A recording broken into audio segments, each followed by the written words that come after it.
Who am I and how am I feeling? I'm Clive Owen, and I'm great, thanks.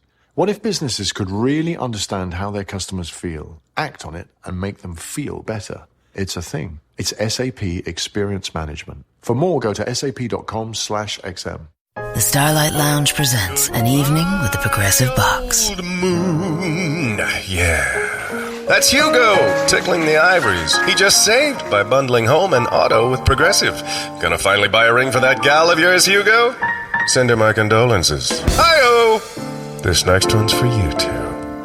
There's a burglar in my heart. Thank you. Progressive Casualty Insurance Company and Affiliates. Discounts not available in all states or situations. Everyone has been destroyed because of this freak. I won't allow it! These babies just saved this lame fest party!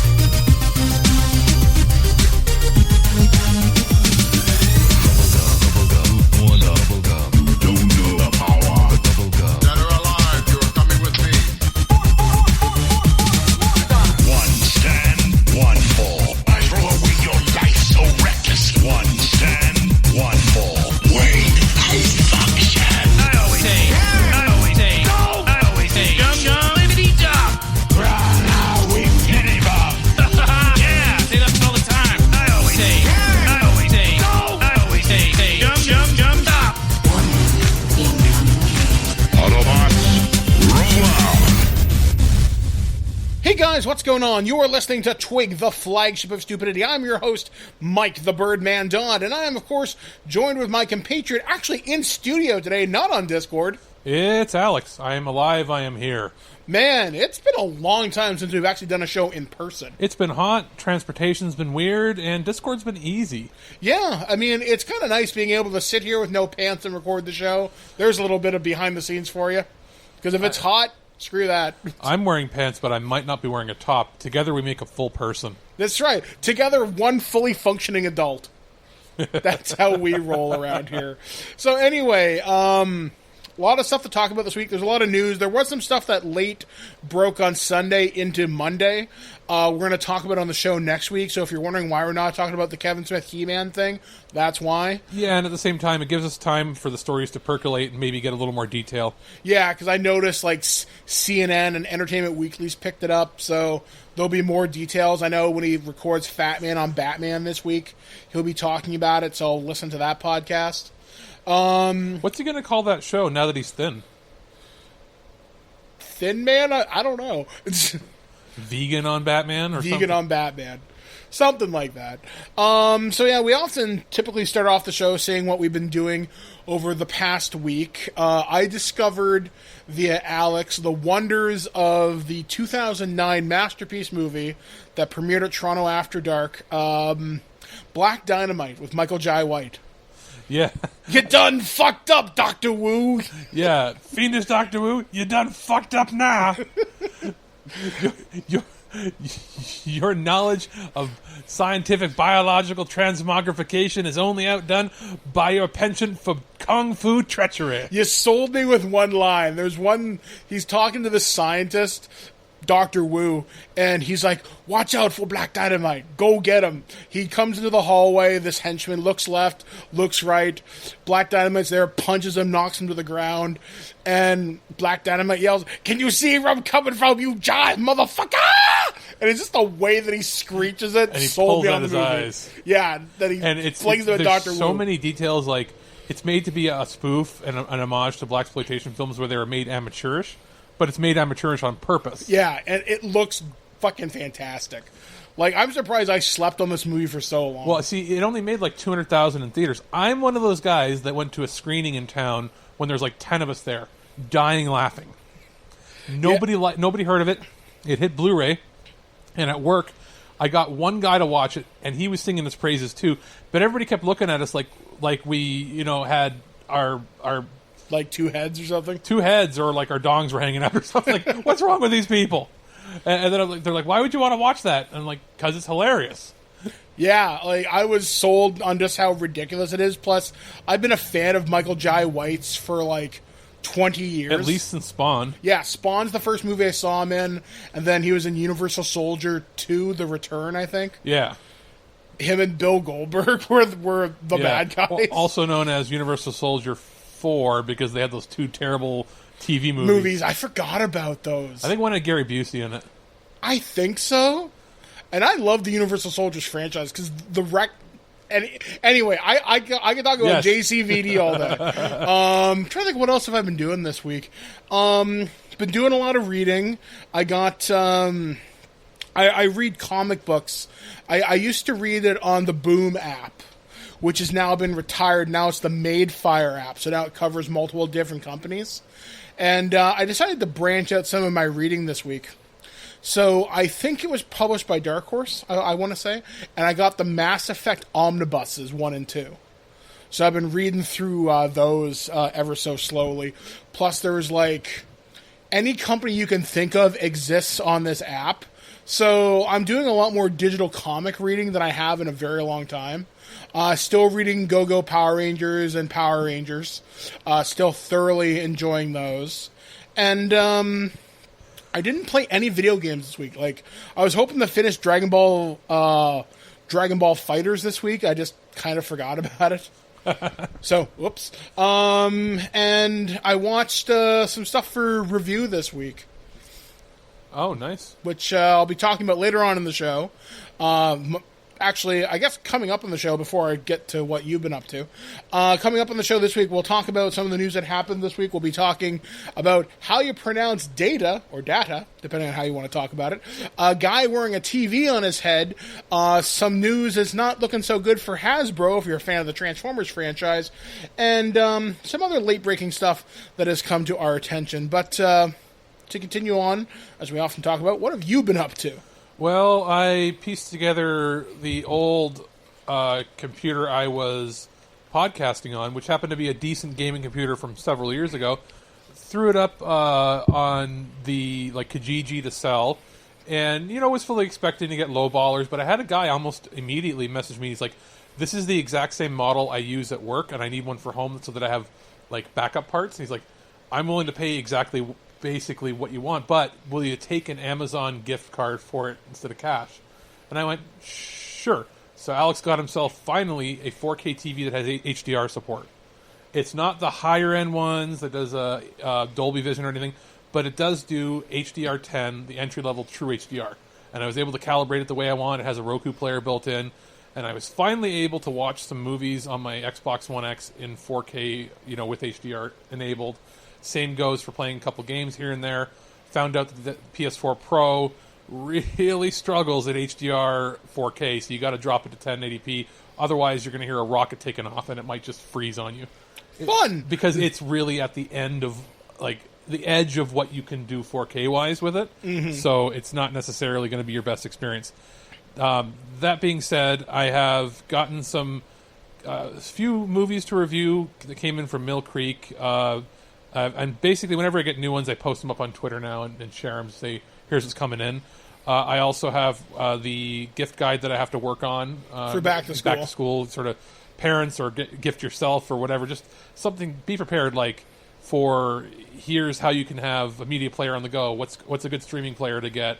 That sort of deal. What can you get on the cheap that's going to serve you well in school, and as well as a review copy that I have to work on for Remedy's Control, which it looks like it's going to be pretty good. Can't say anything more about it until later on. I think next week you'll be able to talk about it, right? Yeah. It's one of those games that was super highly anticipated and then sort of went under the radar for a bit. Yeah, because I haven't heard a whole lot about it. It was 2 E3s in a row, had really good showings, and then sort of went away. Not because it's anything wrong with it, but because there was so much else that came out around the same time. Yeah, it just got overshadowed. So that comes out at the end of the month, and so I'm working on that. And other than that, it's just been sort of going around visiting family, doctor's appointments, that sort of deal. And now I'm here in the studio. Good times. So anyway, guys, hopefully you will enjoy us on this trek through the news, the weirdness that is planet Earth, and all the reviews that we got coming up on the show. So coming up on the show this week, review-wise, we'll be taking a look at Detective Pikachu from Warner Bros. Home Entertainment, Audio-Technica, or we'll be looking at a headset from them, and finally, two of the latest ports from Sega in the Sega Ages collection, Space Harrier and Puyo Puyo. So stay tuned. The Twig, the flagship of stupidity. I've been Mike the Birdman Dodd, joined with Alex the producer. We'll be back. We'll be back right after Michael almost sneezes. That's right. We are looking at Detective Pikachu from Warner Bros. Home Entertainment on Blu-ray, DVD, and digital. Detective Pikachu is one of the most successful video game movies of all time, if not the most successful, coming in the theaters this past May, though it did have some competition in Avengers Endgame, so it didn't make as much money as I think it should have, but still, it's based upon the fantastically huge Pokemon franchise from Nintendo, so you know people were going to go out to see it. And should you see it? Yes. Detective Pikachu is one of the best movies I've seen this year, starring Justice Smith and Ryan Reynolds as the two people that pair up. Ryan Reynolds plays Pikachu, Detective Pikachu, and Justice Smith plays Tim Goodman, the son of a missing detective, who's basically looking for what happened to his father in the world of Pokemon and Rhyme City. And what follows is an adventure across the Pokemon world. Basically, you're getting multi-generations of Pokemon. You'll see stuff like Totodile, Squirtle, Pandagoro, I think is one of them, the big panda-looking Pokemon, if you couldn't guess.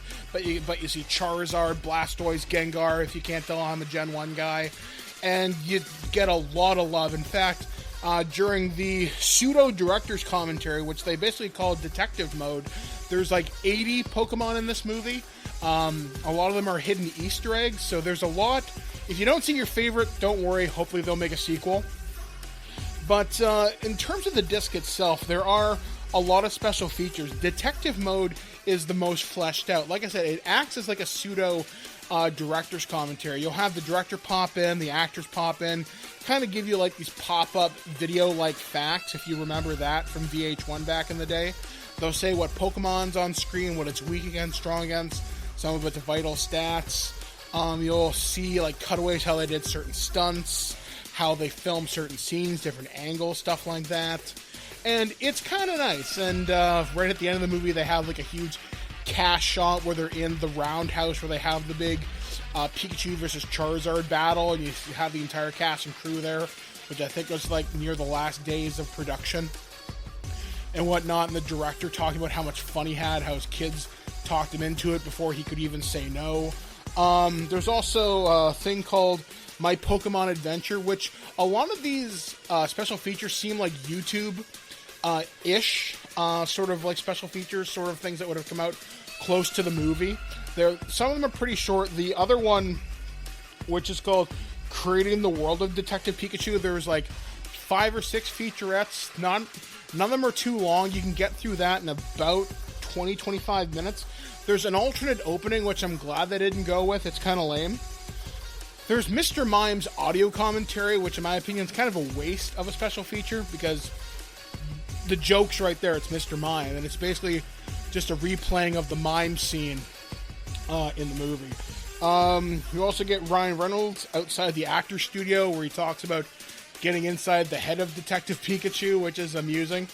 And finally, there's a music video, and this is the most egregious part about this, because if you remember the Pokemon movie trailers showed Bonnie Taylor's Holding Out for a Hero, which was made famous by Shrek 2, Short Circuit 2, and it's one of the most iconic songs of the 1980s, and it was used in the marketing for this movie, and it fits so perfectly. So I was really hoping if we were going to get a music video, we would get either the original Pokemon theme cut with scenes from Detective Pikachu, like the Jason Page version, or we get the Bonnie Taylor song intercut with scenes from this movie. And unfortunately, we just get some random, I guess it's from some Warner Brothers artist they want to push. It's not a terrible song, it's just not what I was hoping for. However, though, the main reason to own this movie is the movie itself. It is fantastic. It's a great movie for kids. My wife, who's not really a Pokemon fan, she only really plays Pokemon Go, had a fantastic time with it. When I went and saw this in theaters, people were dressed up for it in like Pikachu and Bulbasaur onesies and Squirtle onesies. I went with my little stuffed Psyduck. So I had a fantastic time. You will too. Detective Pikachu is most definitely recommended from us here at This Week in Geek.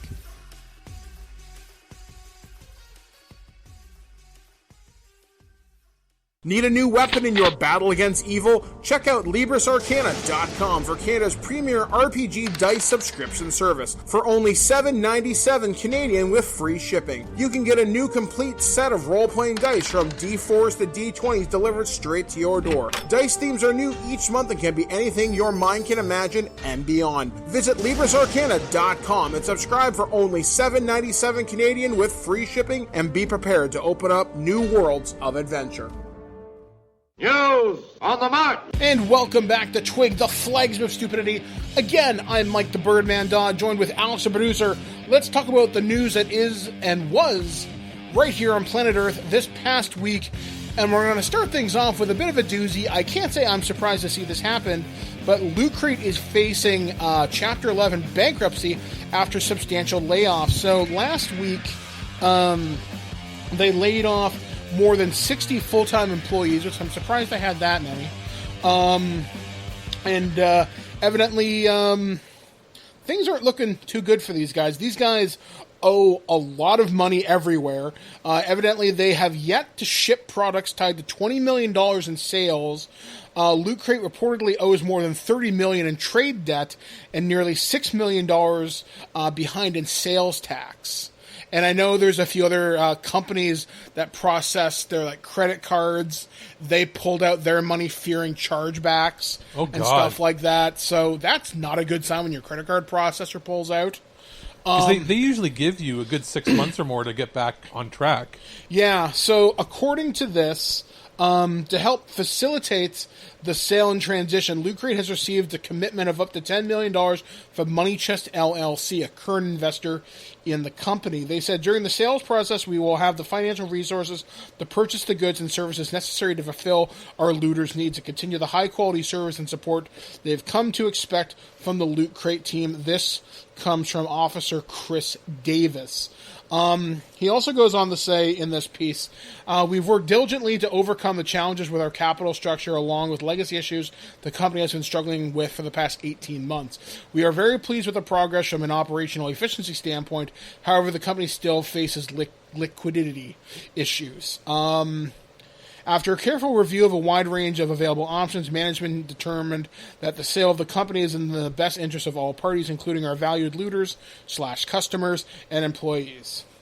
I can't say I'm surprised to see Loot Crate go this way, because it's the best known subscription service. The problem is, at least in Canada, it's expensive because the shipping cost was too much for us. Yeah, I think you were paying at least $10 more, at least. Well, not only that, no, there was the conversion rate, but then it ended up being almost double the price. When I purchased one Loot Crate. I bought one for the 2016 Ghostbusters movie. It was the exclusive. That should have been $55. I think I paid close to $90. Canadian or U.S.? Canadian. Okay, so it's not quite as bad. But it still hit me pretty hard. I was like, holy shit. And I wasn't super impressed with what I got. I got a t-shirt, a vinyl figure, which I don't know where the fuck it is, a 1/4 scale proton pack of the new movie, a pin, which is pretty cool, a Ghostbusters rug, which is like a bathroom rug. It's just of the logo. And some behind-the-scenes photographs or little things, and it was okay. I was like, all right, that was a one-and-done experience. And I always get the emails from Loot Crate like, this month we're doing Halo, we're doing Stranger Things, or we're doing Game of Thrones or something. And none of them have really jumped out at me. And we've seen other ones come and go, because there was the Canadian version, Nerd Block, and they got liquidated fucking terrible. Well, the cost of shipping in Canada is just more money than it is in the States. Yeah. Not to mention you got competition. There's like the wrestle crates and all that. I feel certain specific fandoms can survive. I think the wrestle crate or wrestle box will survive if it's not tied to them, because you have these fervent fans that are willing to spend more money. Well, it's weird. I did wrestle crate once. They sent me a t-shirt for I want to say it was a really shitty Macho Man t-shirt. I got a beer cozy of some wrestler, an autograph of Abyss, and I think that was it. I think you gave me the Abyss autograph. Yeah, and I think they were asking $25, and that's not terrible. Well, that's what I mean. Like, if you can get all of that for under $40, in shipping included in Canada, that's good, because a t-shirt's going to cost you $25 plus shipping. The cozy's going to cost you $10. An autograph will cost you $25. So it means you just don't have to be there. Yeah.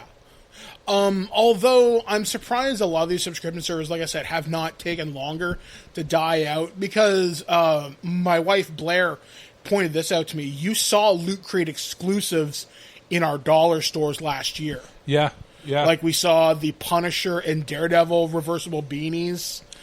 We saw some of the other toys that were and that appearing. was not just like Dollarama here has like things up to $4. That was $1.25 at Dollar Tree. Yeah.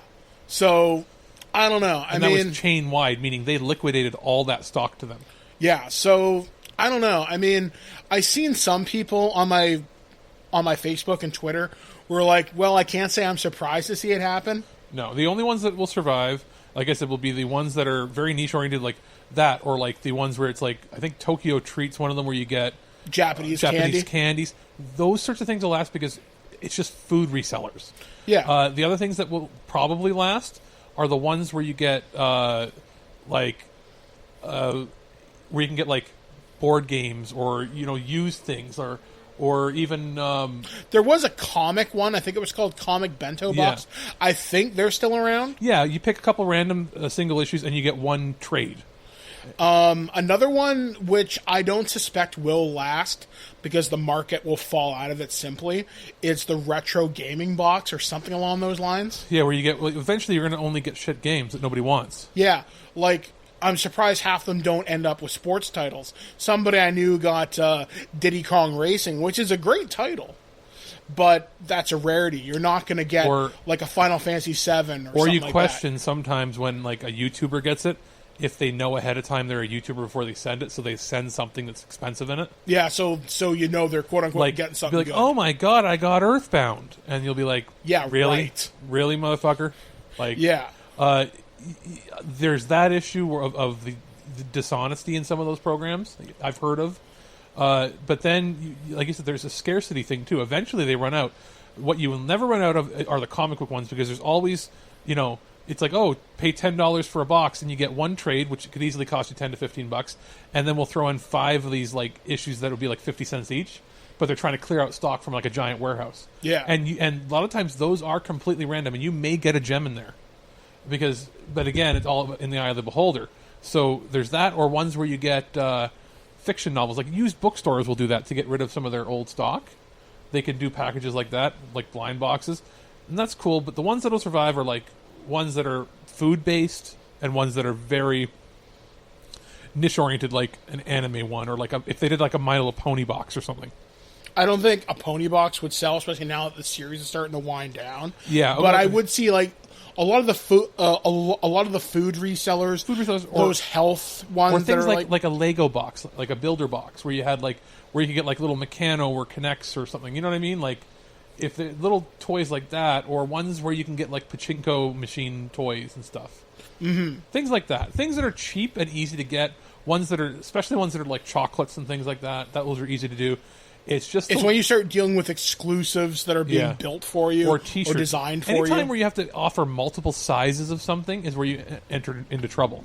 Yeah. So, Loot Crate, we'll see what happens. Obviously, not too happy about the 60 full-time employees that got laid off as a result of this. But it seemed like it was probably a fun place to work while it lasted.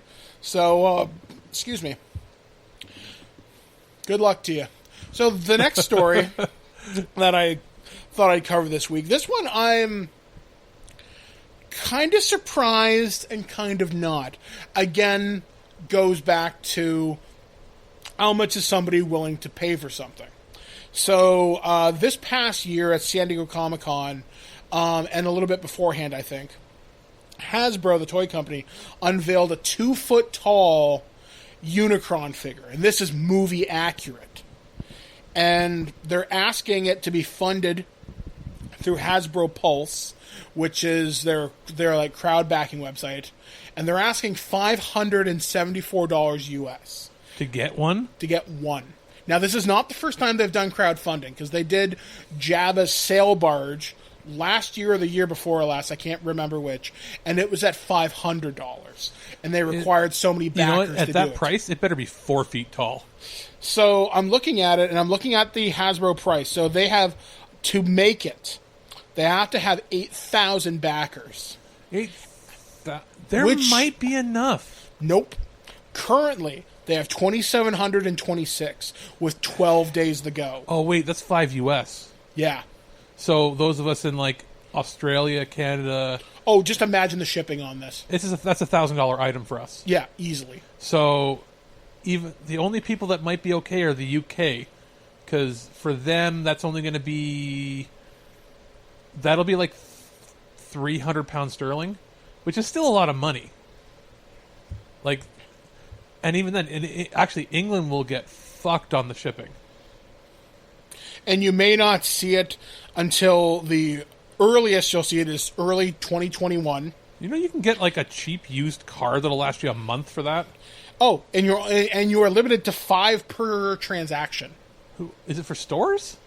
No, this is for your personal collection. Now, there was a video where they had, I think it's somebody from the Takara company transforming this in a tuxedo. Just because. Does it come with that guy? It fucking well better. Does he suck my dick? Because, like, I'm showing Alex the video of it now. Because I don't pay $500 for anything unless I get my dick sucked or I get a television or something. The only thing that's worth that, I mean, in my mind, as a toy collector or a toy aficionado, hot toys are generally worth their price because of the likenesses and all the stuff you get. It's Again, a quality. It's but, the eye of the beholder. I would never pay anything like that for a statue that doesn't do anything. well, this thing does. That's the thing. It does. Yeah, do it stuff. does do something. It's not $700 or $800 worth of something. Yeah, that's true. Because, you know, at that price, you know what you're getting into? A new fucking computer Yeah. that you can use for multiple years to get multiple years of enjoyment out of that you use I every could day. see this, though, if this had got funded, which it probably won't. That and the fact Hasbro gave it no time. Question. Like a Are month they and keeping your change? money whether you fund it or not? No. Because some of those private services do shit like that. No, this is Hasbro. They wouldn't do that. They would lose face too badly. on that. Exactly. It's just not a good sign for them. However, though, if this did get made, I can only imagine what the secondary market would look like for this. You know, for that price, you know what it should come with? Like a beach ball that's like Cybertron. You better say, yeah, you better get an inflatable Cybertron that you can tear a piece out of. which would be really cool. I mean, it's neat, though, because the Unicron, obviously, it can move. It requires a stand to stand up, though. That production run is too... They want too much. That if they said limited to 2,500 copies, then they could easily have done it. But then the price would have gone up. Probably would have been like $1,000. But you know some what- Transformers fans would pay it. Do you 'cause know some what of they would be better off doing for something like that? You want to pay $100, and we'll give you private... Like, for $100, we'll give you private schematics, and you can 3D print your own. I could see that opening up a whole world of trouble. Like, or, you know what I mean? Like, there should be, like, if it was a... Or if it was a... Instead of $600 or whatever, if it's $300, and it's this big project that you assemble yourself, where it doesn't come pre-assembled. Yeah, I mean... Because that would make shipping cheaper, and it would also be a project for somebody to build, like a model. It's unfortunate that this isn't going to happen. I mean, there's also another crowdfunding one that they're trying to do. That's for like a $300 Cookie Monster Muppet. That... What? I guess it's like Master Replicas quality. I guess it's like a studio scale. Does that one suck my dick? Because then I'm not interested. I guess you could stick your head up its ass if you really wanted to. Ooh, cookie. Nom, nom, nom, nom, nom, nom. But still, I mean, that's insane to think about. That's how much they want to charge. But Yeah. they gave it no time for this thing to really kick off, especially right after Comic-Con when people's wallets are already depleted. Well, absolutely. It's just too much. Like, I'm just trying to fathom who has that kind of money. Well, in terms of my friends, there would be two of my friends that would probably buy it. Ryan would probably buy it, and maybe Spada. Like, to give you an idea, that's a third of a price of a real doll, which can have sex with you. Like, what is your obsession with sex today? Jesus Christ! I tried to say as many things as I can to get that reaction out of you. Jesus Christ! Well, I think about it. For $600, you can get a lot nicer statues, absolutely, from Sideshow Collectibles. But then again, it doesn't transform. For $600, you can get really high-end Gundam kits, or you can get a couple of Hot Toys, or you can get a single really high-end Hot Toy. Like for that the money, Hulkbuster. You can get an Xbox One X. Yeah. Or you can get a decent computer. You can get, on sale, like for back to school, a gaming laptop for $600 or $700. Like, there's so many things you could do with that would be served better. Where do you put this thing? But I was about to say, displaying it is going to be an issue, too. I can't imagine dusting this thing. Oh, and if it falls to the floor, it's done. Like, you would have they'd be smarter doing Metroplex. They already have. They did it in the Titan scale, which it was a San Diego Comic-Con exclusive, then it was regular retail, and it stood about 2 feet tall. Well, and here's the problem with the scale thing, too. If you're making Unicron, he should be about 12 feet tall. It's a great-looking toy, no doubt, with all the little parts and all the little details. I saw a knockoff one at a flea market when I was like 7. Yeah, like, they have made Unicron toys. They've even made ones that turn into the planet. That's what I saw, and I thought it was only a replica, but it turns out it might have been, like, a Hong Kong knockoff or something. Well, they did make the Unicron, I want to say, for Armada and Energon. Well, no, this would have been about 92. No, not that I'm aware of, then. Like, there was one prototyped. I think they showed it off in the Toys That Made Us Season 2. I think they showed it in one of the Takara offices. But in terms of a mass market, no. Well, I had the Metroplex. Oh, yeah. And it was a fantastic toy. It was about a foot tall. Yeah, about... foot and a half, maybe. 15 inches, maybe? Yeah. Like, I could see that. If they wanted to do that to scale, you make that guy 4 feet tall. 3 feet tall. And because it's very boxy, it's a lot easier to injection mold that than it is to make all these little intricate wings and parts. It's because of the wings and the spines and everything. This is a very boxy design, and it also is more stable because you can just, instead of having it transformed into robot form, you just have them in base form most of the time. Yeah. Like, with this Unicron, you have to have the two stands to make them stand up in robot mode, presumably, and one to make them stand in, or one to float, I guess, in planet. I mean, it's cool that his mouth moves and it can eat other planets if you want it to. For that, it would be neat if it lit up. I don't think it does. For that price, when I press a button, it better have Orson Welles' voice trying to sell me wine while he's drunk. See, that's the thing. I mean, that's another thing too. For that type of money, there better be lights and sounds. Yeah, and it better be like, Sir, wine is the best wine. Like all those hilariously drunk commercials you used to do. Yeah, way back. You should have the ability to do that. Or for that amount of money, you know what it should come with? A USB stick that has like the movie on it. That has like iTunes copy of the movie or something on it. Yeah, like there better be something a little bit extra other than just this figure. Like I said, it's not going to happen in this many days. If they started out at the beginning of the year, I said, okay, guys, by September 1st. 8,000 people have got to pre-order this. With 2,200, 2,300, I said, it is not going to happen. And if they slowly, over the next couple of months, were announcing extra little things that they would give with it, like, hey, we're also going to provide you with a soft cover book on a visual guide of the design. Yeah. Like, there could be so many things they could have done and they didn't do. Or like one of those, they have those car technical manuals, the ones I'm talking about, made one for him, like just as a mock one of how to... Because that is one that to transform, you're going to need steps. Yeah, like you're going to need a book. Not a booklet, a book. Like it should come with, you know what it should come with? It should come with a copy of the movie, either on a USB stick or on a Blu-ray. Yeah. It should also come with the soundtrack on either a record or a CD. And I mean, these are costs to them that cost maybe $20. Yeah. And work with Shout Factory. Yeah.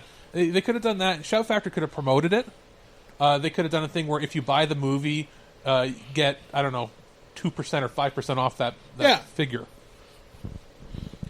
But no, it sounds like they really didn't. They really just wanted to milk the fans. Well, yeah, like this was not thought through. Transformers fans are very loyal. They will buy things if you give it to them. but you got to give them time. Plus the fact they charge it to you all at once. That's insane. It should be on anything over payment plan. Anything over $500 should be a payment plan. You have to have $100 down, and then every month till it comes out, takes like $100. We'll take 50 or 100, whatever you choose.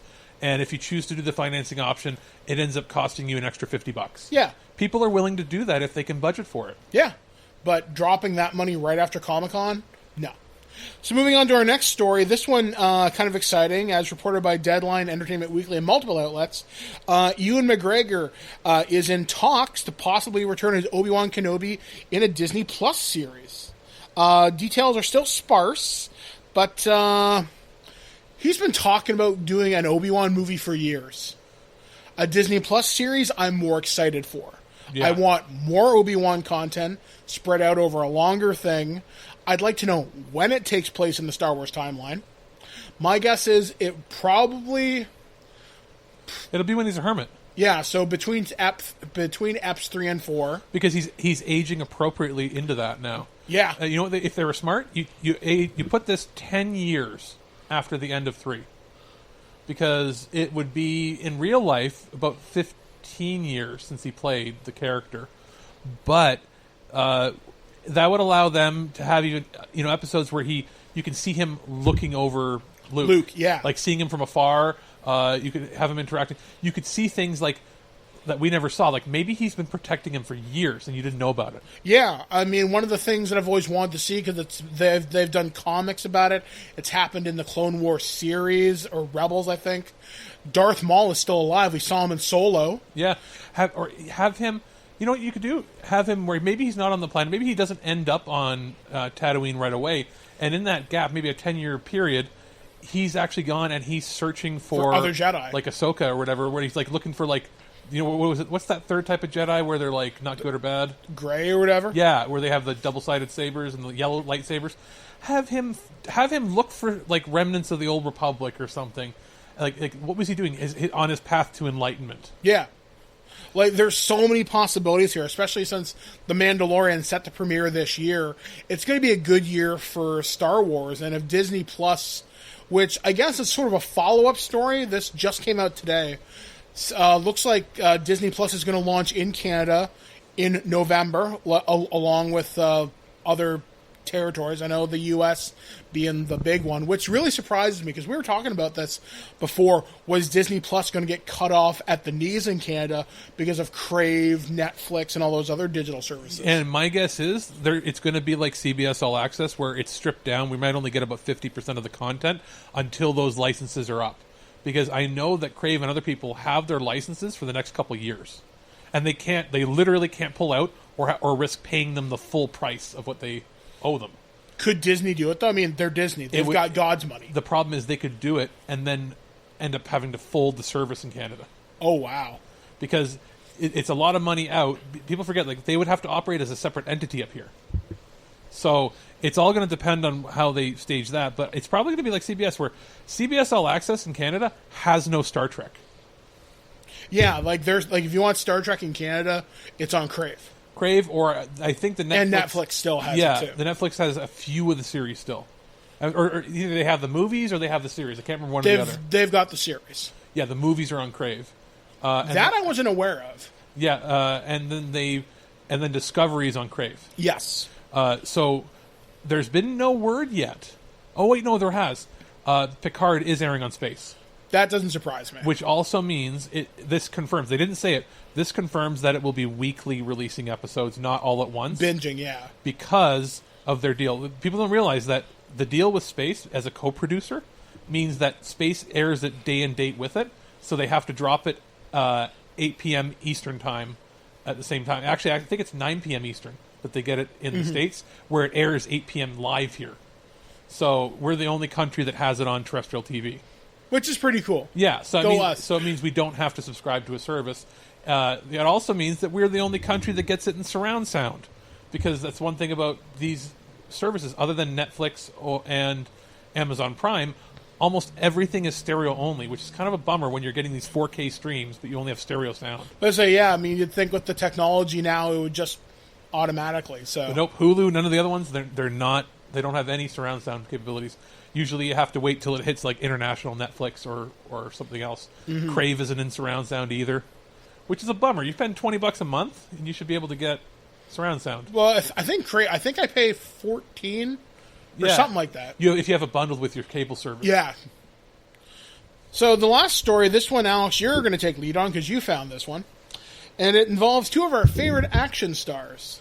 Oh, okay. So if you've been wondering what, why we haven't had like an Expendables 4 yet, and there was sort of development hell and everything, well, it's because Dolph Lundgren and Sylvester Stallone have been working on a new TV show together. Okay. Trying to pitch it. Basically, it's going to be an action drama, what you've come to get used to with both of these guys in their individual films and together. And it's been pitched around, and it looks like it may be getting greenlit in that I believe they filmed at least a pilot from what I was reading. But good news for people that love their action stars in their 60s and 70s. Yeah, because these guys have to have some way to pay off their friggin' mansions, I guess. Well, I mean, we've got the Rambo coming out, which looks fantastic. That looks cool. So, I mean, Stallone is not slowing down, and Dolph, I would not be surprised if he directs a bunch of episodes, because of his direct-to-video movies, the ones he's directed have been the better ones. So it's kind of cool, and hopefully that means that we can start seeing like JCVD and other people guest star in this show, because if they're producing it, this is basically the Expendables that we haven't been able to get. And the Expendables on a TV budget could be cool if the right network. Especially if it sounds like, I don't think they're shopping it to network TV or cable. It's probably streaming. And if that's the way, then that means we're going to get 8 or 10 episodes. Which is fine. And that means they can still go do regular movies. Yeah. Like, one example of a show that I think had a budget behind it was Amazon's Jack Ryan. And if you told me we could get an 8-episode Expendables and have the quality gunfights that we got in Jack Ryan or something like that. Some cool hand-to-hand stuff. Maybe have a Keanu Reeves show up for an episode or something. Yeah. Because the JCVD, like the Jean-Claude Van Johnson show that Amazon did, it got canceled, even though it was brilliantly funny, had good acting, surprisingly, from Van Damme, because it was too expensive for just one star. If you get these guys together, you could do $6 million an episode, and it would sell internationally. Especially if they make them, let's say, like 1 hour or 1 hour and 10-minute episodes. They're basically like TV movies. Or to two-parters. Or even to raise the stakes a little bit, you pitch this to HBO Max. Yeah. They're going to need something to replace that Game of Thrones, and Watchmen, I'm sorry, ain't fucking it. No, Watchmen looks cool, but it's not going to be the same thing. Like, you want to pitch this to them, or Cinemax, who has a lot of action shows, like Strike Back. You pitch that there, make them 2-part episodes. It's like 2 50-minute episodes per storyline. And then internationally, you can splice them together as movies, because a lot of the Eastern European and Asian countries still are bankable for these guys. Yep. Like, and not just like these big movies. They could put them in theaters and make 10 or 15 million internationally, just in that. So I can't see this as something that can fail. It just... Hopefully we get these before they get too old. Yeah, like, it'd be the thing is, like, if you're going to film it, film 2 or 3 seasons in a row. Yeah, just get it done. One and done. Spend your 40, 50 days in production. Like, and just get it done. say we're going to have 8-episode seasons. Okay, order us 24 episodes so we get 3 years worth. Yeah. Film them back to back. Then you have 3 years worth. They can make their movies. And then if it's good, maybe order them back for another 6 or 8 or something. Yeah. And then this way... I cannot see them going the 22-episode route unless somebody like Fox, who needs programming now, is like, hey, guys... We need money. You need money. We heard that you want to make some money, and we also heard that all of our fans love watching Bloodsport, Rambo, and like Universal Soldier. Speaking of Fox, who in their right fucking mind greenlit that BH 90210 show? Holy dog shit, is that fucking terrible? Something tells me it's not the ABC end. Like, shit, man. Somebody clearly is like, well, I know these guys aren't busy. Ian Ziering isn't off fighting Sharknadoes anymore. Well, let's see what he's up to. Well, the problem is he was like, I'm going to be in a spin-off of Swamp Thing, which is what they were making for him. And then that didn't happen. Oh. You know what? What I'm laughing at the most is, even if that show's going to be abysmal, it's not going to do well. We already know that. But everybody in there, their careers are going to tank even worse, except for Priestley. Yeah. Because he's on that Private Eyes show. Which is actually kind of cool. The Canadian detective show that's been on 2 or 3 years now. I think it's renewed again. It's a good, it's family friendly enough. It's like an 80s or 90s detective show, and he's funny in it, playing Shadow, the former hockey star. You know what? He has a steady gig. He doesn't need this show. And you can see it watching that first episode. He's the only one that appeared relaxed and in the I don't give a fuck look. Yeah. But not like the I'm bored look. Everybody else is trying so hard, and he's just I still work and direct. I don't need to fight fictional weather events. I mean, sorry to get dark here, but I'm pretty sure that Luke Perry read it and had a heart attack and died, so... He's like, God, take me now because I'm not doing this. He's like, I'm no, not doing it. No, Riverdale went to shit. He could see that script was going to crap in the second season, and then he got this script, and he's like, well, I think my time on Earth is done. I've done my good deeds. And now his son wrestles as Jungle Boy on AEW. So, yes, clearly there is some justice. Yes. Oh my God! I can't what has Fox produced in the last 5 years that's memorable? 5 years is memorable. 5 years is memorable. Because 24 stopped years ago. You can't count. Legacy didn't count. You can't count Bob's Burgers. You can't count because that's 9 or 10 years. Nothing animated. Nothing animated. Yeah, only live action. They had. Oh, in 5 years, nothing. They had a really good show in.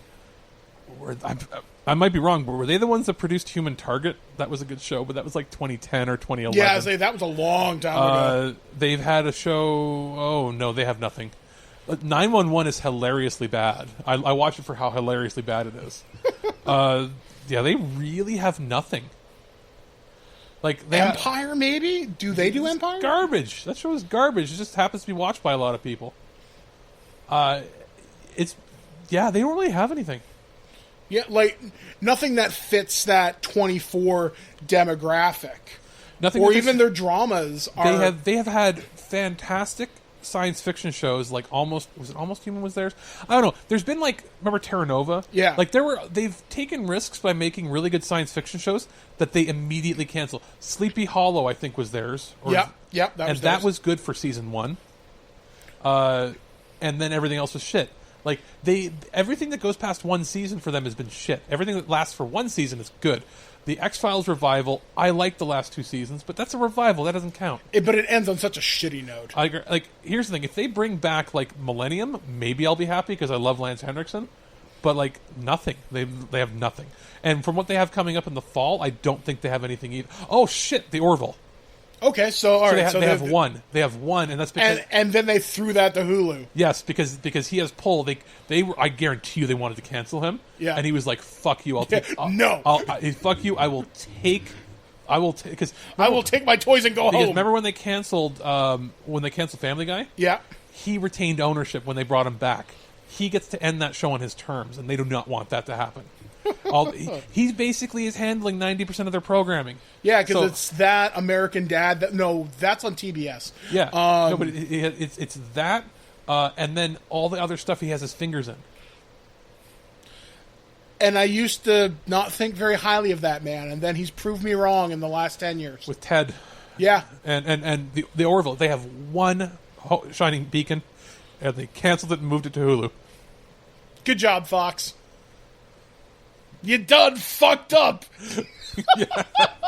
Fiendish Dr. Wu. Fiendish Dr. Fox.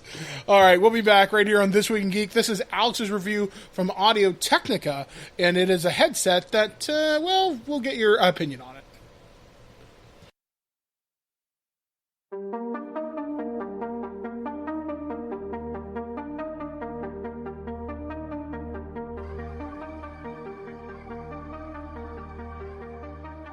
Audio-Technica are known for their high-quality sound products at reasonable prices compared to their competitors. And the ATH-G1 premium gaming headset is no different. I found it to have extremely good sound reproduction, very flat, not too bassy, too mid-range heavy, or too treble heavy. Just a very balanced, nice headset. The boom mic on it is detachable and, pretty good for what it is. You end up with a fairly lengthy 2-meter, like basically 6.6 feet cord.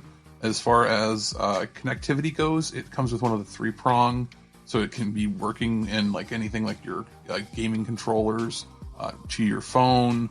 If you want to plug it into a PC, it has a Y splitter, so it can split to both the like headphone jack and then also to the microphone jack. And it's got an inline, mic muter and volume control on the actual headset cord itself.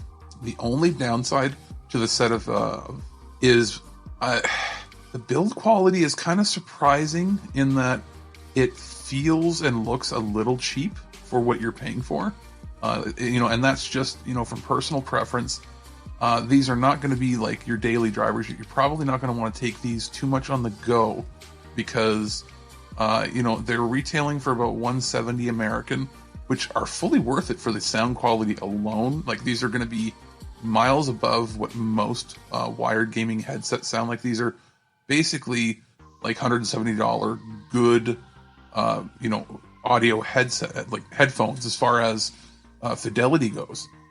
It's just they have just not the strongest headphone adjuster parts. Like, they're metal, but they're kind of thin, the actual metal gauge on it, as far as that goes. So they're not going to bend very well. You're not going to want to put these in your backpack. But that being said, that's the only downside to these, because the actual sound quality and the comfortability of it is off the charts.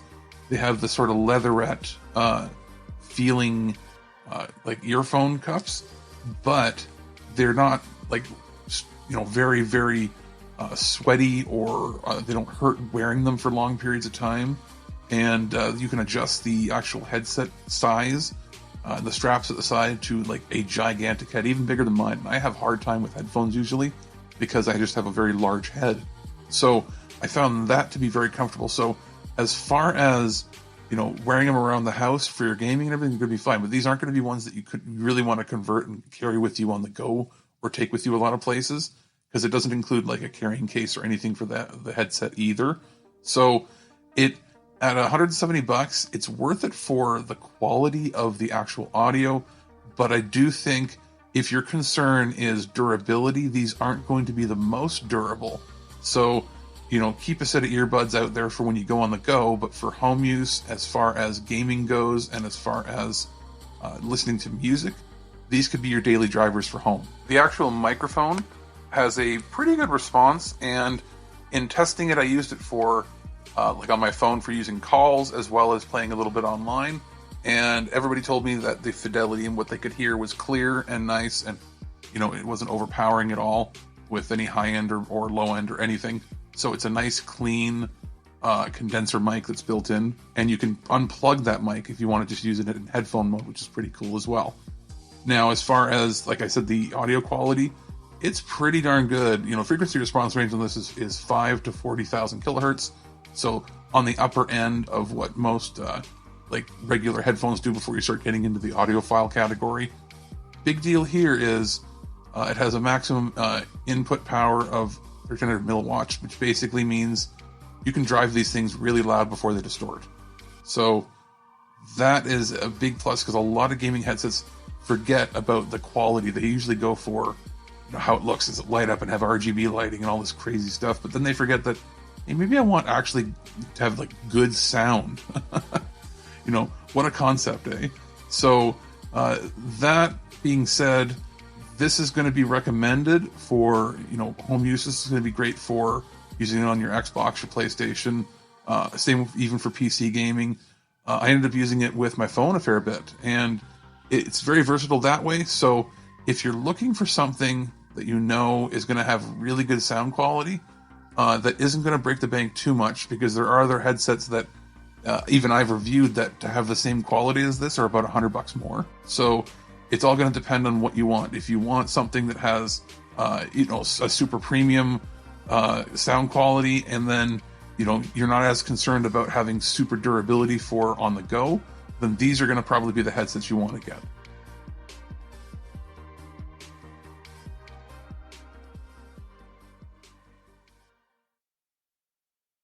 The internet can be your window to the world. or an open door that lets cyber criminals in. Online theft, webcam spying, and identity fraud are all on the rise. But you can stay safe with Kaspersky Lab, the world's most awarded internet security. Kaspersky protects your money, privacy, identity, and data with technology perfected over 20 years. So keep exploring. Kaspersky Lab will keep you safe online. Learn more at Kaspersky.com. You shouldn't go to Barnes & Noble and buy 10,000 books just so you can build a book fortress and yell out, "I am your book leader." You shouldn't buy 147 copies of War and Peace, stuff them inside turkeys, and serve them at Thanksgiving as turbookins. And you definitely shouldn't buy up all the copies of Dork Diaries, causing the neighborhood kids to stage a protest in your front yard. But you could, because at the Barnes & Noble Book Haul, you can get over 1,000 titles for 50% off. Stock up at your local Barnes & Noble. Turbookins are fictitious and should not be cooked at home. What makes you qualified to be a reporter? I'm willing to violate anyone's privacy for my personal gain and then claim with a straight face that the public has a right to know. By the hand of Zeus, what manner of deviltry is this? I love fake alien poop day. Welcome back to TWIG, otherwise known as the flagship of stupidity. I'm Mike the Birdman Dodd, joined with Alex the producer. Let's talk about the weird, wacky, the just plain fucked up things that happened on this planet this past week. And if you lived in Henrico, pretty sure I'm pronouncing that right, Virginia, you may have woke up to Christmas morning this past week. If you happen to be a fan of CRT televisions, earlier last week, a guy went around in the dead of night dressed in black overalls and a TV on his head and was leaving CRTs facing the doors of people's houses. So it's like the Slender Man, but CRT Man? Yeah, he said he wants to be known as the TV Santa Claus, according to one resident homeowner, Brooksbank. It's weird. Evidently, this happened Sunday morning in the Henrico's Hampshire neighborhood. Outdated TVs were found at more than 50 homes. This is creepy as fuck. This is like the doo-doo in the bag, but only you get a TV. Hey, maybe you get like a really good CRT you can use for old computing. It's so weird, though, because the cops are like, we don't know what to do, so they got like a giant truck came up and picked up all the TVs. And evidently this is not the first time this has happened. This happened in a different neighborhood last August. Someone was randomly just putting TVs in people's houses. They don't know. They think it's just a college prank, perhaps. There was a YouTuber, otherwise known as Internet Today. They think it's a YouTuber in the area doing it because his channel just mysteriously just blew up and he happens to live in the area. Maybe. It could, like I said off air to you, it could be like one of those live art demonstration things. Yeah, and it's just because it's in a fairly richy kind of neighborhood, it wouldn't surprise me. But where does one person get 50 CRTs? Like a recycling plant? That Salvation was Army rid of or stuff? Goodwill. But you'd think somebody would notice somebody buying up a bunch of TVs. Or they got it from the dump. Yeah, that's true too. I mean, I'd be very curious to know how many of these TVs are actually functional. I'm willing to bet most of the CRTs, if they haven't been thrown around, are. Yeah, like, it's weird. I mean, I saw some of the footage from some of the news reports on this, and I'm thinking, some of those TVs, I wouldn't mind have taken, because if you're an old school video gamer, a lot of retro consoles don't look good on HD TVs. Especially if you get like a 9 or a 13-inch, one of the ones from the late 80s that had like RGB inputs for 8-bit computers. Those can be worth like $100. Yep. Or if you have what I had, which got destroyed when I moved, I had a 24-inch widescreen Toshiba tube TV that broadcast at 1080i, and it had component and HDMI inputs. Oh, wow. It was one of this weird hybrid. It was like a $500 TV, weighed like 80 pounds, but what it did was it had the best black levels I've ever seen, like still better than OLED TVs because it's a cathode ray, but it played widescreen, meaning you could use the zapper on an HD TV. Oh, that's pretty because it was a CRT that just happened to be a wide CRT that did 1080 lines of scan lines. I remember old CRTs, particularly when I lived in Hamilton, being a big deal. This would have been about 10, 12 years ago. Let me guess, a 32-inch Zenith. No. Yeah. Because I had my flat screen and my retro TV. But I remember I used to work at a place called Pone's Game Center, and people would bring in their own TVs for Smash Brothers tournaments because of input lag. Oh, yeah. And frames, and I was like, holy shit, you people are dedicated. Because remember, when the Wii came out with Smash Brothers Brawl, that was only 480i. Yeah. So there was no point in hooking it up to an HD TV. Yeah, like, what was the big fucking deal? And a lot of people who would play Smash Brothers Melee, there was all CRT anyway. Well, and specifically because when it came out, and like in 2006, 2007, you were looking at 20 milliseconds or more of input lag. It's before TVs had a game mode where they would lower the visual quality but also lower the lag or increase the response time. So a CRT was literally nothing. Like, it's like less than one because it's 60 per second. Yeah. And so it was you never encountered those issues. So you had people that had their trusty 13-inch or 9-inch TV. Yeah. Because if it's a personal one, you could just sit right in front of a 9-inch TV, no problem. Yeah, exactly. And when, like, at these tournaments, we'd have like 100 or more people in this very small game center, but we'd have multiple stations set up with multiple small TVs, and they would just sit crouched around it. And the ever coveted 13-inch, usually they were the cheap TVs, but if you were lucky, you could find a 13-inch that had an S-video input. Yep. And I had a 20-inch, or 20 or 24, 22-inch tube that was an Insignia, like a Best Buy brand. First TV I bought when I was getting a job, that even though it was 480i, it had component inputs for DVD players. So even though it was interlaced, it had better color. And that was sought after. I ended up selling the TV. I paid $100 for it. I sold it to a gamer for $200 after it was discontinued. Nice. Because he's like, I don't care. He's going to use it for playing retro games. But he wanted it to have better color reproduction and better like contrast. Because if it had component on it, that meant it had RGB. Mm-hmm. So there are people that still collect these types of panels. Those, and especially the Commodore like 9 and 10 or 13-inch. You know, the Commodore TVs that had a TV input, but they also had the RGB or the VGA inputs.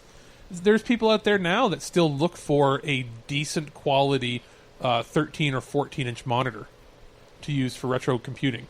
Mm-hmm. So it's cool, but at the same time, I don't know what I would do if I had my like security camera on and I saw a guy with a... Yeah, in the middle of the night, just appears and drops off the TV. That's creepier than a clown showing up. That's weird. Actually, it's weird. I was just watching this internet video, like, it was on YouTube about a week ago, and it was like creepy things caught on security cameras, and one of them was this person who just would show up at a person's door between 3 and 5 a.m. every day like clockwork and just stare into the camera. And because the person, like, their cameras would send a message to their phone, and the person knew they were being watched. That's fucking creepy. Ew. And just not good. So to move on to something a little bit lighter. Let's talk about murder. No. No. We're going to talk about Star Trek again in a roundabout way. Okay. So when you think about Lieutenant Commander Data, played by Brent Spiner, awesome character, great actor. Or is it Brent Spinner? See, this is what we're going to talk about for just a few minutes. When you think about Data's name, it's Data. Yeah. But when I say data, you assume I'm talking about information of some type. But in this case, data processes data. Yeah. And it's weird because there's an episode of TNG where Dr. Pulaski is correcting her on how to pronounce his name. And he says to her, one is my name, one is not. So at Big Apple Comic-Con, Brent Spiner gave a panel about why he thinks Patrick Stewart has led us to say data now. So it's weird for this. He says that the pronunciation of the word differed to Spiner's. To settle the data versus data debate, Gene Roddenberry created a new rule for the show on the spot. Whoever says a name first decides how it's pronounced from then on. So 7 seasons and 178 episodes of Star Trek TNG, Stewart's pronunciation of Data, a product of growing up in Yorkshire, England, has slowly but surely replaced the way Spiner, sorry. now you fucked me up. Gotcha, motherfucker. And millions of other Americans were first taught how to pronounce the word.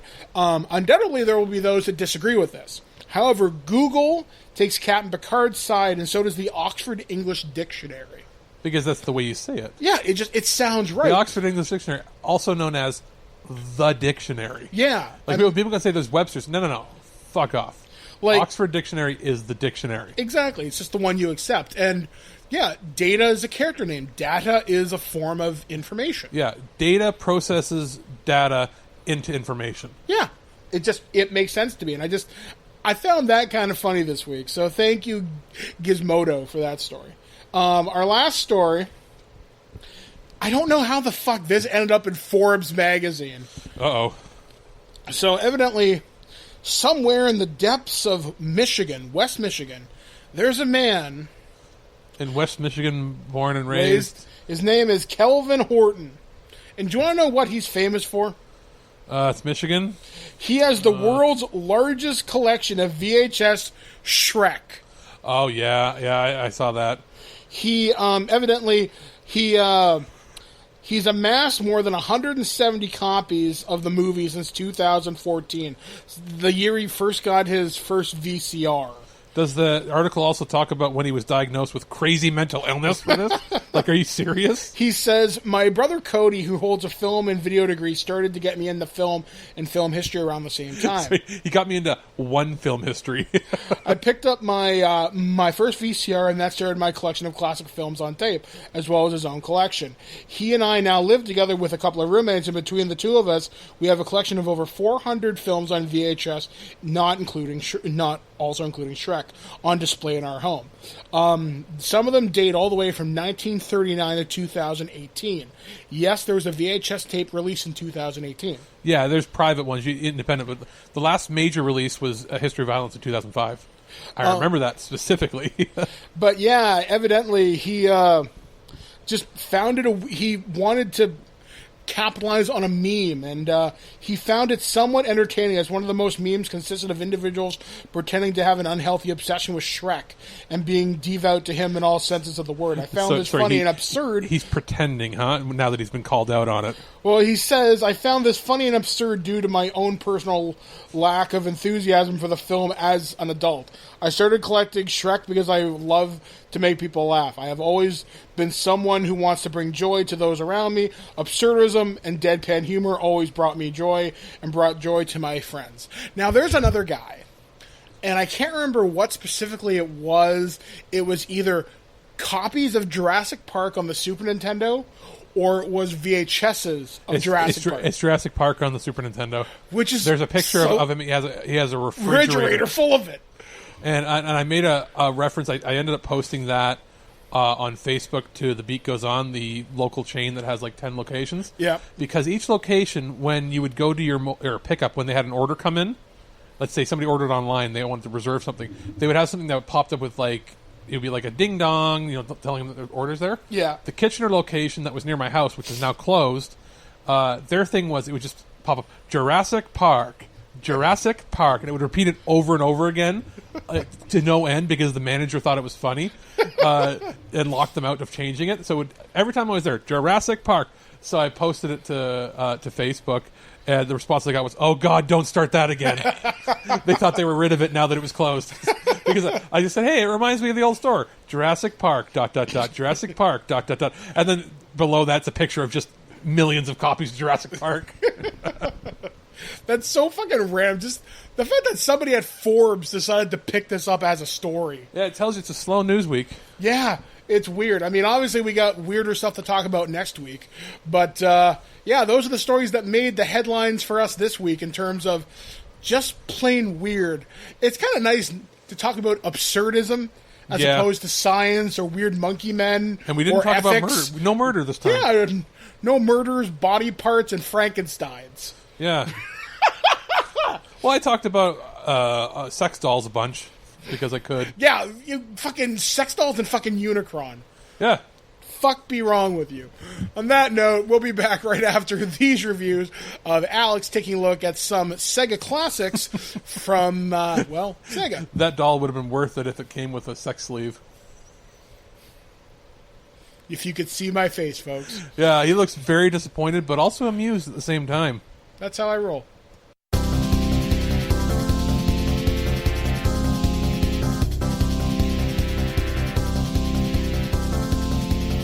There are 2 new releases in the Sega Ages lineup, and I had a chance to check out both of them a little early. They are Space Harrier and Puyo Puyo, both the arcade versions of these respective titles. And I'm just going to give a quick overview of both. The Puyo Puyo is, the classic Puyo Puyo game. It's really hard, to be honest. It is your classic puzzle solver where you're connecting different colored Puyo Puyos, and you connect four or more in a row to, blow up, things on your screen, send over blocks onto the other screen next to you, your opponent. And it's the sort of, quintessential arcade puzzler that we've all, all known to come and love. And it's one of those titles that, to be honest, is almost too difficult for a home market. We have other Puyo Puyo games out there. There's the Tetris one on the Switch that's a crossover, and then we've also had the other Puyo Puyo, the modernized version of the Second and Fever that were put out a little earlier in the year that we talked about. So if you are a huge puzzle fan, this is going to be one for you. If you are somebody who likes to play the arcade experience at home, it's also great for that because you can just keep playing it over and over again when you lose, inevitably over and over again near the end of the game. Because as you get into the last couple levels, they get so incredibly hard and frustrating that you're like, holy crap, you forget that arcades were basically made to eat up your quarters. So I spent probably, I lost count at about 60 retries on the final level. So, I was determined to win just to see what happens. And when you beat the game, you can get things like extra songs in the music player mode. It's made by M2 here, so you're getting high quality port of this. But that being said, there isn't a whole lot to it other than the arcade mode and playing, online. You can do leaderboards or head to head. So there isn't a whole lot added to this. It is, out of everything in the Sega Ages line from Sega, it's probably the weakest release I've seen so far. That being said, if you are a puzzle fan, you're probably going to like it. But again, there are better Puyo Puyo games released by Sega even this year on multiple platforms. So I would say this is probably one you can skip unless you're a huge fan and you're collecting all of them like myself, or you just were somebody who loved playing the arcade game. I would say this is one that you can avoid, but it's still super fun. Now, out of these 2 releases, the release of Space Harrier is definitely the better of the 2. I would suggest picking it up if you're just a fan of old arcade shooters in general. It's one of those games where you're in a sort of forced perspective, third person behind your character. You're flying through space and shooting at enemies that come at you in a pseudo 3D fashion. Most people have played it on like the Genesis or other ports, but this is the first time I've actually personally played the arcade version, and I found that it's actually a pretty good port. They've added some things to this game too. So they've added a mode called, I'm going to butcher the pronunciation of it, but it's Komainu Barrier Attack. So what that is it gives you 2 little guys in your left and right as you're flying through space that will take a hit for you, and they recharge so they can take another hit. So if you bump into things to the right, or you take a shot from the right, or a shot from the left, you won't die immediately if you have that mode on. It allows you to get to the end of the game without having to continue as many times as you would normally, which is, a godsend when you consider how difficult these arcade games are. But you can set the difficulty level on here, from easy to hard and so on. Beating the game itself unlocks more songs in the music player mode, which is pretty cool. And there seems to be a lot more customization here than there was on the Puyo Puyo game. I think the graphics hold up quite well. It actually has a widescreen mode, so it must have had a widescreen mode in the arcade, because that's what they usually do. Like, it's not like a stretched mode, it actually is widescreen. So I don't believe they would have programmed that in directly, but it does give you like different arcade cabinet modes, so you can do the different aspect ratios. It also lets you select international versions or the original Japanese, which is kind of neat. So I don't need to say much more on Space Harrier. I think a lot of people know that title. It's just whether or not it was a good port. And M2, again, has done a fantastic job. I would highly recommend Space Harrier if you only can pick one or the other. Both titles are retailing for $7.99 American, which means you're looking at about 10 or 11 Canadian, which is a pretty good deal considering you get a lot, of game for your money when it comes to anything that M2 puts out, especially for Sega. And that's the kind of show it has been here on This Week in Geek. Hopefully you've enjoyed us taking a look through the weird, wacky, the strange, and of course giving you some reviews from Detective Pikachu, Audio-Technica's headset, and the Sega Classics, Space Harrier, and Puyo Puyo. Coming up on the site this week, what do we got coming up? This week we have more in the, on Thursday and Sunday, more of your classic interviews you did with the adult film industry stars and directors and so on, because it's something you said you wanted, and I remember them being good interviews. So it's an interesting thing, because at TWIG we cover a lot of different things. Yeah, like I've always been interested in talking to people just about them being people. A little off the beaten path, a little like, there are geeks and nerds among every facet of society. And in some cases, you find, wasn't one of the interviews somebody who does like computer builds and PC gaming and stuff? I think so, yeah. Yeah, so it's been a while, so this is perfect time, because there's many people that haven't heard these before, and they're gold, some of them. Yeah, I'm really glad you're going back to the TWIG archive. So for those of you that are new listeners, these are some interviews I've done over the years, because TWIG's been around for 12 years. Yeah. That's a long goddamn time. In the realm of podcasting and radio, that's a long time. Yeah, like we are, dare I say, an institution. Yes, well, probably one of the longest consistently running Canadian podcasts by far, that has never ever stopped. Take that, motherfuckers! Exactly. So we've got that. Obviously, there's going to be, you said more of Nerd of the Third. Are you on this? Yes. You were on last week's one that I posted. I didn't know you were going to be on it, though. Yeah, I was only in the first half of the show. We were talking about Good Omens and Lucifer. And you hadn't seen it, so you were in the... Yeah, so basically after the last segment, I'm like, okay, guys, gotta go. Doodaloo, doodaloo, doodaloo. And they're like, the fuck, Mike? This week we're talking about the 30th anniversary of the Game Boy, so that'll be exciting. Yeah, and that generally drops... They're fairly random.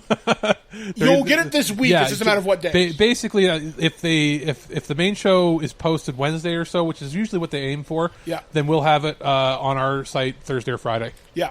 And then I believe I'm working on a Turd or Treasure episode. It just depends on what reviews I can actually get done, because I've got more running around to do with some doctor's appointments and all that fun stuff. And then this weekend we both have Cambridge Chronicles that we are streaming on Twitch. Yep, which you can find at twitch.tv/Terrible Warriors Saturday night at 9 p.m. Eastern, though we typically go live around 8:45. As Justin typically does a little bit of a pre-show. You'll hear music and whatnot. It's our Adventures in Shadowrun 2054 using the second edition rule set, which I have to read this week. And that goes for about an hour and a half or so, depending on wherever it feels right to make a stop. Yeah, exactly. When we last left off, you guys had just met a biker gang, the Roadhogs, and we're planning a elaborate ruse to fool the Yakuza. Justin Eacock's Cadence character had decided to just abandon me with Yakuza a few weeks back, and my solution to it was they wanted to mug me and take all my money, so I went to go hand it over and then drove them insane with Chaotic World, to the point where they were screaming because they thought the demons of hell and their fallen friends and family were crawling under their skin and making their blood boil. So, and then I said, have a nice day, because I got a nice cape. So that's what you're in for. Yep, and then if you're a Patreon of Terrible Warriors, they run a monthly tip game where typically me or Justin will run you through a game of our choice, or your choice. And this month, I think we're playing a new game from Magpie Games called Zombie World, I think, which should be pretty cool. It's a deck-based RPG, so that should be fun.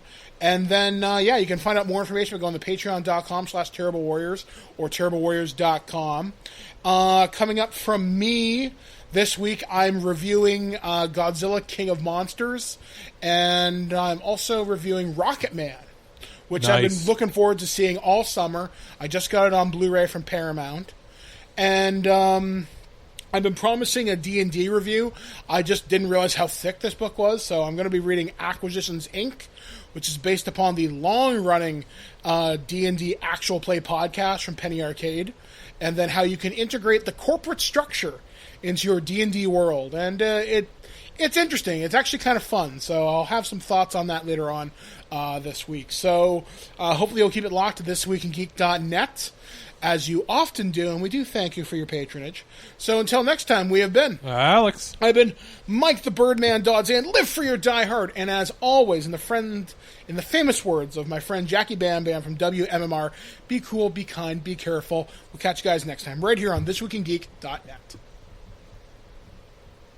Well, that's our show. All right, here's the deal. Every time you watch my show, I will send you $40. Checks will not be honored. You've been listening to This Week in Geek, your source for guaranteed nonsense or your money back. Tune in next week for more info on the most important things you didn't need to know. Check out our website at thisweekingeek.net and subscribe to our podcast through iTunes or any podcatcher. If you'd like to comment on this episode, head over to this episode's post at thisweekingeek.net and leave a comment through Facebook Connect. Follow us on Twitter at thisweekingeek.net and follow our Instagram at twig_official_podcast. Social media not your thing? Send us an email at feedback@thisweekingeek.net. We'll see you next time, and remember, lower your shields and surrender your listenership. Just when you think this show is terrible, something wonderful happens. What? It ends. I have to go. Somewhere there is a crime happening. Let's consider the secret life of the innermost nesting doll. Living most of her life in the dark, inside the other nesting dolls, she has plenty of time to think, if she could. Sadly, she has no brain. However, when an innermost nesting doll hears that Geico not only saves people money, but also has been providing great service for over 75 years, she thinks it's obvious you should switch. Because yes, switching to Geico is a no-brainer. Pity the innermost nesting doll and her lot in life.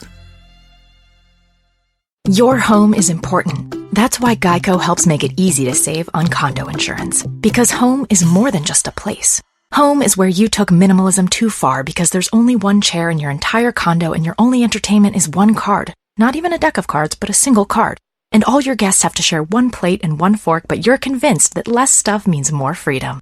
The Geico Insurance Agency could help protect the overly minimalist broom closet you call home. Call Geico and see how easy it is to switch and save on condo insurance.